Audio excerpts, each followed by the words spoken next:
Dr. Lolu Ojo is the founder and chief executive officer of Merit Healthcare Limited, a pharmaceutical importation, distribution and marketing company. Dr. Lolu Ojo is a consummate scholar. He studied pharmacy at the then University of Ife, graduating in 1984 with a second-class upper degree and distinction in pharmacology. He has over the years acquired many more academic professional qualifications, including a master's degree in Business Administration, MBA, 1991, Doctor of Pharmacy degree, PharmD, 2009, Fellowship of the West African Postgraduate College of Pharmacists, FBC Pharm, 2009, and Postgraduate Advanced Diploma in Theology, 2017. He is a Fellow of the Pharmaceutical Society of Nigeria, FPSN, Fellow of the Nigerian Academy of Pharmacy, FNA Pharm, Fellow, Korea and Logistics Management Institute, FCLMI, Distinguished Fellow of Professional Excellence Foundation of Nigeria, DFPEFON, and Fellow for the Society of Pharmaceutical Sales and Marketing of Nigeria, SPSMN. Dr. Lolu Ojo is an astute manager of human and material resources, and he has a vast working experience in sales, marketing, and management. Following the successful completion of his tertiary education in 1984, he worked briefly as an academic, hospital and community pharmacist in different institutions before joining Roche Nigeria Limited as a medical representative in May 1988. He rose through the rank to become the marketing manager, a vantage position of authority, responsible for the planning and execution of company programs in 1997. He left Roche in February 2000 to join Coca-Cola Nigeria Limited, where he proved his mettle moving through different but increasing responsibility grades until he was seconded to a bottler company, Femstar & Co. Limited, as the sales and marketing director in 2005. In August 2005, he left paid employment to establish his own business, Merit Healthcare Limited, which has more than 40 Nigerians in its employment. Dr. Lolu Ojo is a committed social worker, and he has served the Pharmaceutical Society of Nigeria in different capacities, starting as the president of the Pharmaceutical Association of Nigerian Students, PANS, in 1984. He served recently as the National Chairman, Association of Industrial Pharmacists of Nigeria, NAIP, 2009 to 2013, Chairman, National Drug Distribution Committee, 2013 to 2014, Pioneer Managing Director, Ultra Logistic Company Limited, a mega drug distribution company that was conceived and nurtured by the Lolu Ojo-led team to sanitize drug distribution in Nigeria, and Chairman of the 2008 and 2017 National Conference Planning Committee of the Pharmaceutical Society of Nigeria. He is the convener and co-convener of Alliance for Greater Pharmacy in Nigeria, AG Pharm, Pharmacy Career Advancement Group, PCAG, and Icons of Pharmacy Group, all platforms dedicated to the progress and development of pharmacy in Nigeria. He is the president of Ilora Baptist Grammar School Old Student Association, chairman of Akisoya Uriade Community Development Association, CDA, secretary of the Presbytery, Sunday School leader, and chairman, Building Committee of the Apostolic Church, Isolo Assembly. Dr. Lolu Ojo is an avid reader and writer, and he has published many articles which are available online in national newspapers and pharmaceutical journals. His favorite subjects include pharmacy affairs, education, business, healthcare, religion, and politics. Dr. Lolu Ojo has received many awards and recognition for his contribution to the growth and development of the pharmaceutical industry and the pharmacy profession in Nigeria. He is a recipient of Merit Award from the Lagos, Bendel, now Edo, Delta, Ugwan Ekiti State branches of the Pharmaceutical Society of Nigeria, Distinguished Service and Eminent Persons Award of the Association of Industrial Pharmacists, and many more. Dr. Lolu Ojo is married to Bridget Ojo, who is also a director of Merit Healthcare Limited, and the union is blessed with 5 children. Distinguished ladies and gentlemen, I present to you Pharm Dr. Lolu Ojo, FPSN, B Pharm, MBA, PharmD, FPC Pharm, FNA Pharm, MDCEL, Merit Healthcare Limited, as speaker for the 29th National Conference of Association of Industrial Pharmacists of Nigeria, NAIP. But hey, you must try as much as possible. As a medical the pride that we have that we're able to go to clinic and talk pharmacology, and be able to tell the physician how your product performs better than the competitors. But for someone as the older of the pharmaceutical franchise, we must do our best to ensure that marketing does not become a total cash and carry business. A total cash and carry business.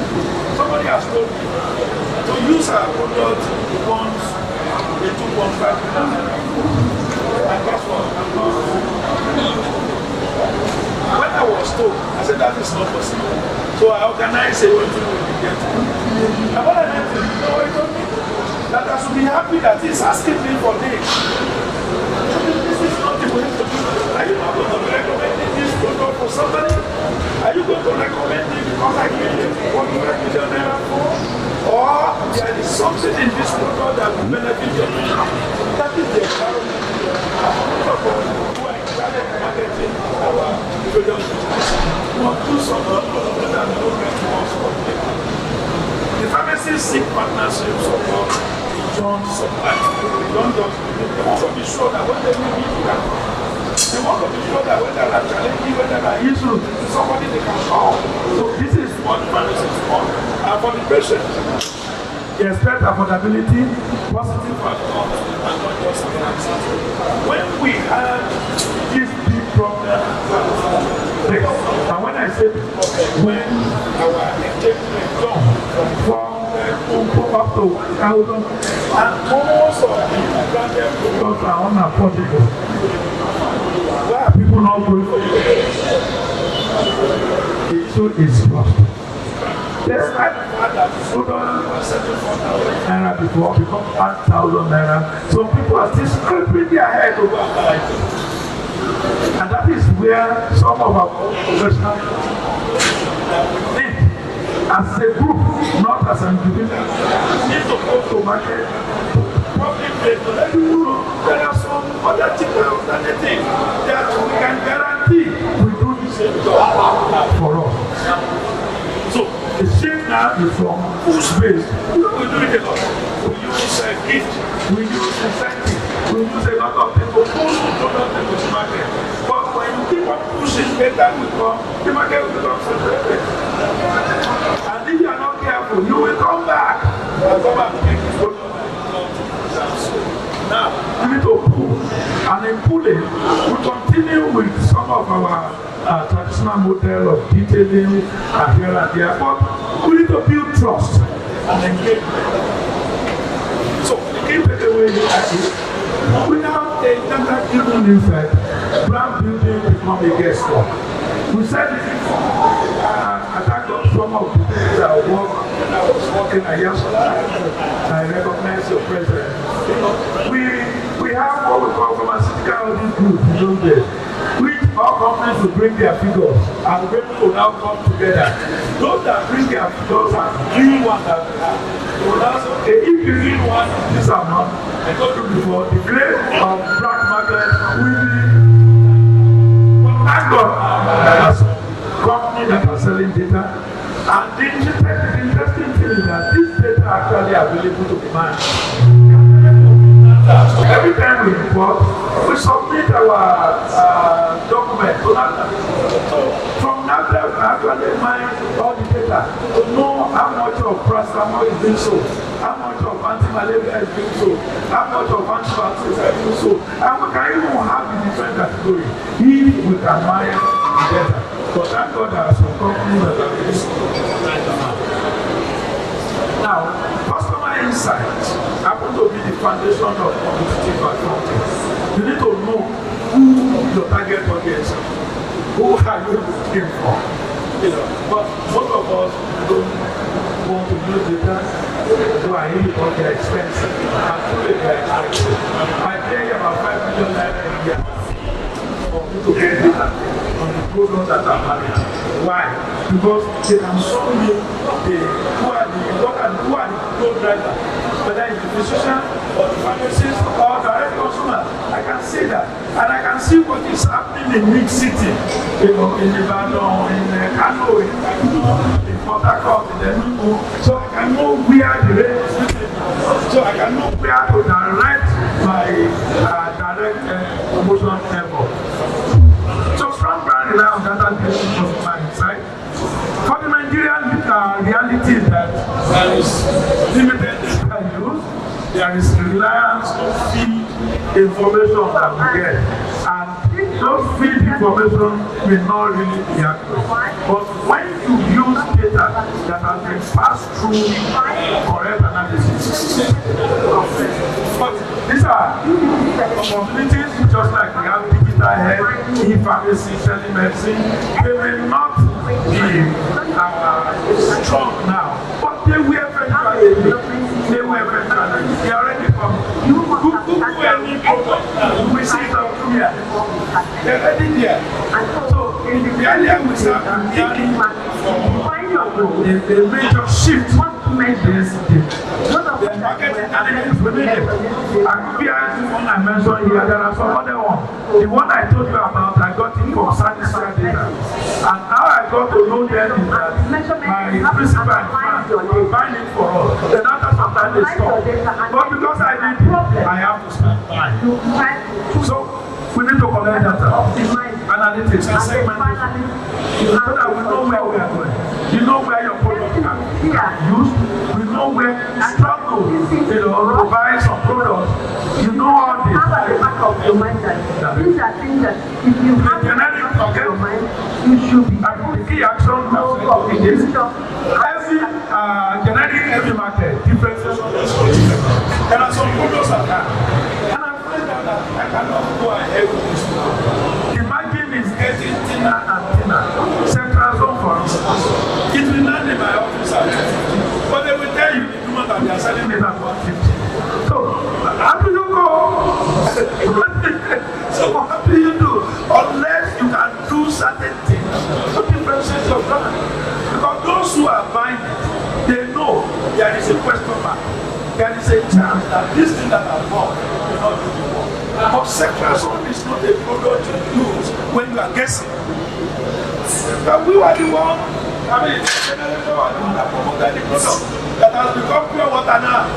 We were selling the consolidated product at that time. But one of the information we took to the market is that at the point where you need Secrazone, you don't guess. This is the point where you need a product that you are sure will do the work. For instance, meningitis. You don't guess when you are treating meningitis. You have to use product that we do it. And this product Secrazone crosses the blood-brain barrier. Usually, when molecules cross the blood-brain barrier, they are actively comes back out of that brain. But not with Secrazone, because of its high molecular weight, it's not so actively pumped back. So it stays there to do the work. And that is why it was wonderful. Talking about several years ago, but this information stays because that is the way we landed. To differentiate the product. When people are not buying because it's the cost then we started using some tactics where the product will be used for a short period. For instance, one short surgical prophylaxis. Doctor, just 2 hours to the operation, give you patient one shot, and they give you 24 hours bactericidal cover. Initially, they didn't believe us, but when it worked, everybody will go to the theater with the back of because they will give you one shot and you have 24 hours bactericidal cover. So these are the way to build trust. Then the unique selling point, we have to remember our unique selling point, but we have to now include value, trust, outcome, and service. I go back to that day. Say, look, the trust that the patient have in the physician is actually through the tool they use, particularly the medicine. If you use a tool that does not work, then they will say that doctor doesn't know it's work. But when you use the one that does the job, oh, that doctor is a magician. That is what people will say. And that is exactly what we are talking about. The key message here is insight plus differentiation is competitive.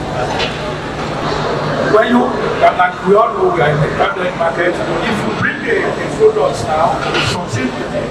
Within 2-3 years, you will see many companies other people buy and take their own part of your market that you have created. So differentiation in Nigeria depends on consistent availability. It's a big paper, especially now. I thank God that at least you can get the dollar. You will be getting it at the high end, you can get it. But there was a time we didn't get it. You have to be begging everywhere to get 10,000 here, 5,000 here, 3,000 here.